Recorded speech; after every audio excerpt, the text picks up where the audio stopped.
Okay. Welcome back to Nick Lenz Comic Corner, Classic Known Classics. This is episode number 1261. I don't know why I keep saying 1100. Probably because I said it for a while. That's probably the reason why. And 1155. I got two Marvel trades. Both of them kind of group series in a way. This one kind of is, but mostly put it just one character meeting the modern Marvel Universe. This is Savage Avengers Volume 2 to Dine with Doom. This book collects issues 6 through 10 of the actual series and the annual. The annual is pure fun. It's just Conan team with a Punisher and Black Widow. They're taking on some slave traders, which I thought was so fun. The fact you were teaming with these guys, with these two. Yep. Mostly put, basically, it just Conan. Now, we do have this one. Now, in case you're curious, though, does this happen? Yes. Yes, it does. Conan does meet Dr. Doom. He just goes to his country. Yep. Has dinner with him. Sees with his mask on. And we see him like, was that a battle scar? He's like, yep. Despite the fact that what caused his Dr. Doom's face to be scarred in the first place was an accident. Yes, an accident he freaking caused. Yes, the original story is that he was trying to make a device intentionally for something, and it was later he was trying to contact his late mother that apparently caused it to explode. And apparently, Doc Doom didn't check his notes, so that's the reason why he got disfigured. So he got thrown out, and he got basically expelled for nearly getting killed, and then he went to see some Tibetan monks, made his armor for him, and that's how I got where he is. If you're curious about that, read his backstory from Fantastic Four number 3. That's where Stan Lee and Jack Kirby explain the guy's backstory. And I thought it was really fun for that. We also have basically Conan team up with Damien Hellstrom, which I thought was quite interesting. Also, Damien Hellstrom pops up in here as well. Also, the main story for this one is that Conan's still looking for Colin Gruth. Which, by the way, they revealed in this series that this is not the actual guy, but an imposter. But it's still the same guy from the original Conan series. The one they back in the 70s. Yeah, that's still the same character. But they retconned it to reveal this is not the actual one, but an imposter. Who killed the original one. Why in the world Gary Duggan did that for, I have no idea. My guess is because the whole rights issue involved in this character is so confusing. Because the thing is, prior to this, his last official comic appearance was basically during the Red Sonja series at Dynamite. Yes, I'm still curious. I get the fact get back Conan, fine, but how the heck get back this guy? That made no freaking sense at all. Yeah. So, I do think that the whole team between Conan and the Punisher, I thought that was really cool. Their chemistry together is just so awesome. Yep. Oh, in case you're curious, who does basically... Having Gary Duggan does the writing. We have Mike Diodato does the cover art here. Yeah, he does the cover art. He doesn't do the interiors. Nope, he does not do the interiors, despite the fact he does the cover art. Actually, no. Dave Finch does the cover issue 7 in here. Now, he does the cover art for pretty much just issue 6 and 7. That's it.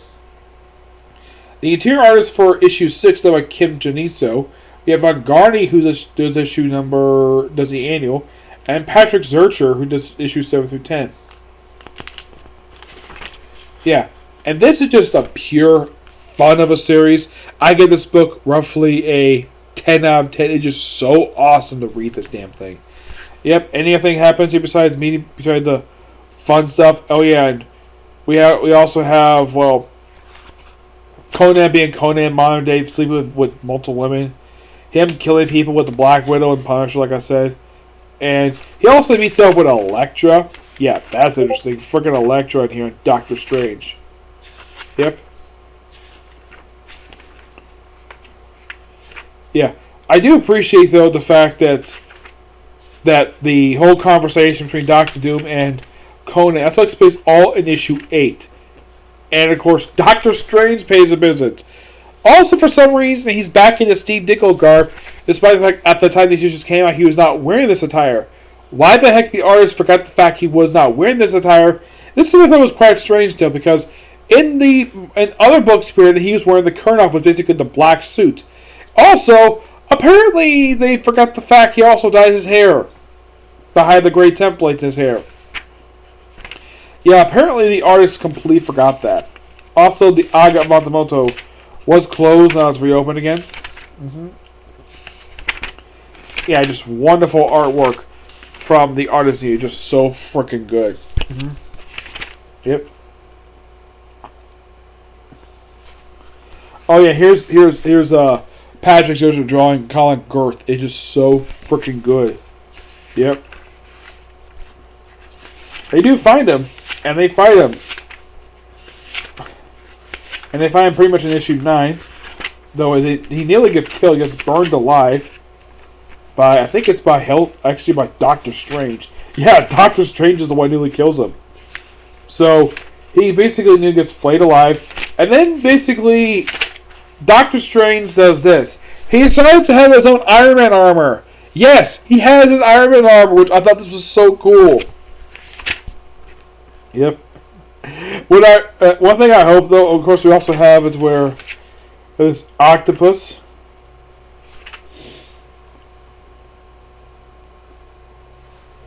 Like, apparently this creature is like an old friend of Doctor Strange. I don't remember who this guy is. I like the fact that we have this wizard fighting Doctor Doom. I thought that was so freaking cool. And of course it goes to Egypt and then, well, then he goes back to South America. Yep. And then the thing ends with, I don't know if we can stop Colin Girth. That was with Mephisto. I would have to go down that path. The next one's Return to Hyboria. So, yeah. This is one series I hope Marvel never cancels. Because this is such a damn good series. And if you're not reading it, read it. It is so freaking good. Because it's great, though, having Conan the Barbarian team up with the Marvel superheroes. Imagine when he teams up with Spider-Man. That'd be cool. Or even Captain America or even Iron Man. That'd be awesome. So yeah, moving on to a different book. We actually have Excalibur, Volume 1 by Tina Howard. Yes. The first X-Men book written by a woman. Yes, well, I can tell Tina Howard's name is probably a woman. We also have artwork by a few different artists on here. We have Marcus 2 does basically the interior artwork. The cover art, I think also the cover art for the trade, is done by Bob Sir and Matthew Wilson.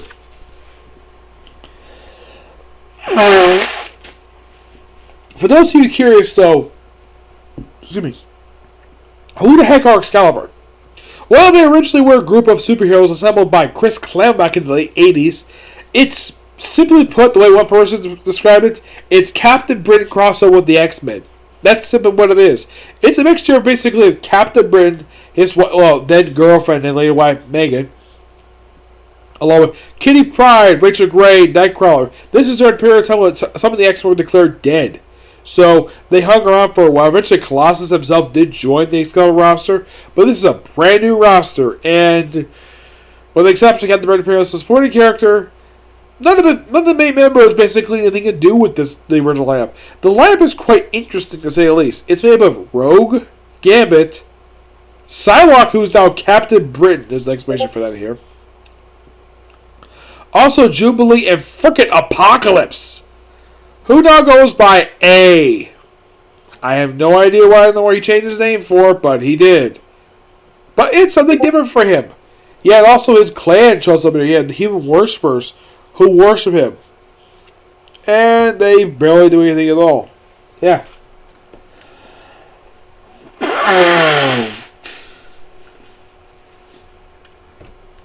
The thing starts off with basically we have Morgan Le Fay.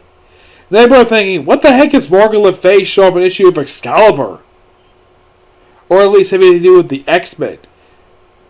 Yeah, that's a really good question because, like, reading these again, I mean, it's been a while since I've read these issues. I'm like, I still think it's quite strange that Morgan Le Fay, a character associated with Black Knight and the Avengers, pops up in an X-Men title, which I thought this was quite strange. Now, if you're going to ask me personally, do I have a problem with this lineup? No, I don't. Because it gives, like, Rogue and Gambit something to do. Because, well, not all the X-Men can be crammed into one freaking title. So, put them in this book. I guess that Teen Hart probably thought, okay, these two not do anything, let's put them in this book. Also, you're going to love this. If you love the fact that, I think it was about 2 years ago, I think this was, when Rogue and Gambit got married, yeah, they're still married. They've not got divorced. They're still married. They're a happily married couple, which I do appreciate that Tina Howard kept that good in there. Jubilee is still a mother. Yes, she still has Shogo, who's still a baby, despite the fact that she's had this baby since, I think it was like 2013, I think it was she had this baby. She basically had this baby in Europe and she adopted. She's this baby now at this point for 6 years. And the baby hasn't aged. I'm like, it's been 6 years. I would think the baby would age, but no. The baby's still the same exact age. So it basically means the story for this thing is that Morgan Le Fay is taking over Avalon, which is basically ruled by King Arthur, who is missing. And because apparently Tina Howard remembers one of the things in King Arthur lore that Morgan Le Fay is King Arthur's sister. Well, half-sister, despite the fact she's actually slept with him. I'm not kidding about that. She actually has slept with him. Yes, King Arthur has sex with his own half-sister because she obsessed over him. So they created a child together. I think it was Prince Mordred, I think his name was. Yeah, I thought that was kind of gross, the fact they did that. Now, does Prince Mordred, her son, pop up in here? Nope. Not even her daughter. Yes, her daughter. Yes, Morgan Le Fay has got a daughter in the Marvel Comic Universe. How? She slept with Doctor Doom. I am not kidding about that. She seriously did. So, basically in the storyline, Brian Braddock, who is basically the current Captain Britain, he actually loses his right to be Captain Britain. I also love the fact that he's still married, and he still has a child. Which, thank you for not getting rid of that, because that was character development hard Mark Guggenheim to do by making him a parent. And also, his brother's alive again. Yes, Jerry Barnick is alive. Which, I'm like, really? How the heck is he alive? Sound like killed him in the X-Force series. Well, something else recommended that some writer Marvel that, hey, why don't we just bring back this character who was killed by Rick Remender? Yeah, it's almost like since Rick Remender left, let's just undo like everything the man did.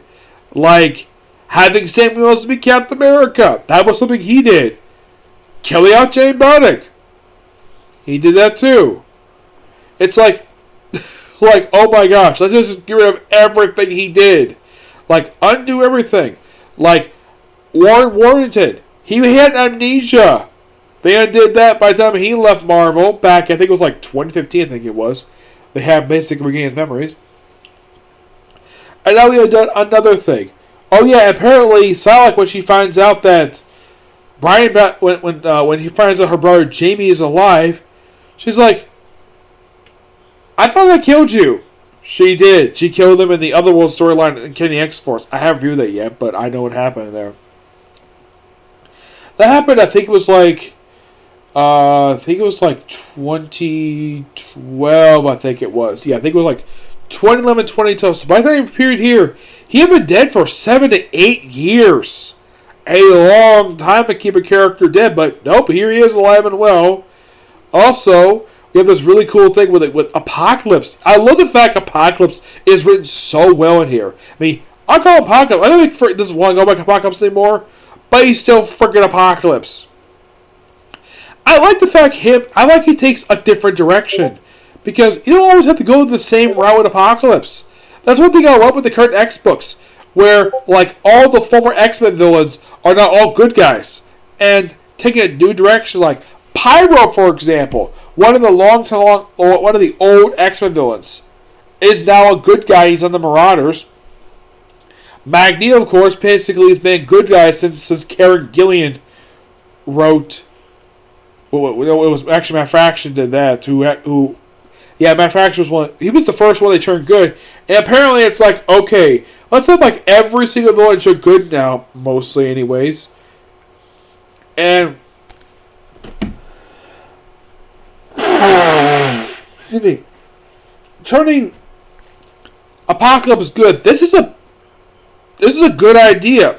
It's something different for the guy, and it gives him character development. Like I say, don't always have to have him as the X-Men's big bad all the freaking time. I mean, the most common thing with this character is the X-Men's team with like all the freaking mutants just to take the guy down because he's that freaking powerful. Here, he's just a good guy. Yep, and the X-Men go with him, no problem. Also, the thing with Rogan here, there's actually a storyline with her where she apparently is sort of dead, but Apocalypse brought her back anyways. And Apocalypse himself actually briefly dies in this series. Yes, Apocalypse dies. Though he gets brought back to her next issue because apparently no one can die in X-Men books anymore. Like, if you remember the X-Men, you can be resurrected. Oh yeah, and here's something interesting though. Despite the fact we have Kane Margaret of the Juggernauts, despite the fact he's apparently, because he's not a mutant, he's not welcome on Korotia. They explain this in the Juggernaut miniseries. I'll eventually get to that when the trade comes out. But for a start for the series, oh yeah, and also we also have at the end where we also have this interesting thing where Megan's daughter sees Jamie and she's like, "Mommy, who's that man?" And I was surprised no one told her that that's actually her uncle. Yes, her crazy uncle. Yes, Jamie Bardick is insane. And apparently his power involves alternate realities, which I'm like, wait, wasn't that Scarlet Witch's powers? Like, I'm also like, when the heck was he classified as a mutant? Yes, as I'm curious about that, like, okay, I get the fact Betsy Braddock is a mutant, and apparently Brian Braddock is a mutant, but I'm like, wait, I thought Jamie Bardick was simply insane. When the heck is he classified as a mutant? I have no idea. Oh, by the way, the person who told Psylocke about her brother being alive, it was Goldballs. Yep, freaking Goldballs. Because Marvel loves this guy. Yeah, apparently, like, this whole thing is quite interesting, though. Like, if you're a Bendis character, you're still active. Recommender, undo anything you do. Like, can you think of any character recommender who's actually active anymore? Like, any character he specifically created? I can't think of any. Bendis created a boatload of characters in Marvel Comics over the course of nearly 20 years, and most of them are still active. Heck, Goldballs and Tempest are still active in the X books. This might make they don't do very much, but at least they're still active and doing something. Yep. But as for the opening story, also, here's something interesting though. Now, basically, Morgan Le Fay does get removed as ruler of Avalon, so she gets replaced with Jay Bardick, which according to Apocalypse, like, yeah, he's the most logical choice because of the fact because of his powers. And the fact he's the most logical choice to be the ruler. Well, not Brian Bardick, who actually got briefly possessed, though he got freed anyways thanks to a contest he had between Psylocke and Brian, which, of course, Brian actually won. Actually, it was Psylocke who won. But this is a good start for the series, and with this book, roughly 9.5 out of 10. Also, it shows some artwork. Also, Pete Wisdom shows up in here because, of course, Pete Wisdom does, because it's freaking Excalibur. Because he's always associated with Excalibur, so I guess Tina Howard either must have been a fan of the original Excalibur book, so that's the reason why she threw in Pete Wisdom, because he is one character who's always been associated with Excalibur. I think he was even in the last Excalibur series that came out, New Excalibur by Chris Claremont. Yeah, he was in that too. Which, that's interesting, the fact he was there. I'll probably discuss more about Excalibur when I get to it in a comic corner. Yep. So yeah, that's it for View. Next view, another comic corner for Captain America. Yep. Next video. Bye.